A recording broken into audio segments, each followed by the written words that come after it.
ಬಸವತತ್ವಪೀಠದ ಸುವರ್ಣ ಮಹೋತ್ಸವದ ಅಂಗವಾಗಿ 3 ದಿನಗಳ ಕಾಲ ಕರ್ನಾಟಕ ನಾಟಕ ಅಕಾಡೆಮಿಯ ವತಿಯಿಂದ ಆಯೋಜಿಸಿರುವ ನಾಟಕೋತ್ಸವ ಕಾರ್ಯಕ್ರಮವನ್ನು ಬಸವಮರುಳಸಿದ್ಧ ಸ್ವಾಮಿಗಳ ದಿವ್ಯ ಸಾನ್ನಿಧ್ಯದಲ್ಲಿ ಕರ್ನಾಟಕ ನಾಟಕ ಅಕಾಡೆಮಿಯ ಸದಸ್ಯರಾದ ಶ್ರೀಮತಿ ಮಮತಾ ಅರಸೀಕೆರೆರವರು ಉದ್ಘಾಟಿಸಿದರು.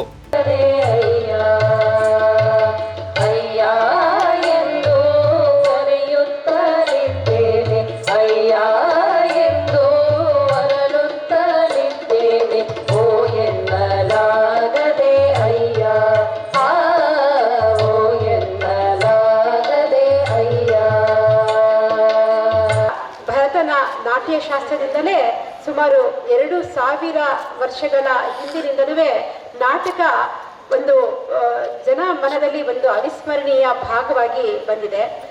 ಒಂದು ಮಾತು ಹೇಳುತ್ತೆ, ನಮ್ಮ ಜನ ಮಾತುಗಳನ್ನ ಕಲಿಯೋದಕ್ಕೆ ಮೊದಲು ಹಾವಭಾವದಿಂದಲೇ ತಮ್ಮ ಭಾವನೆ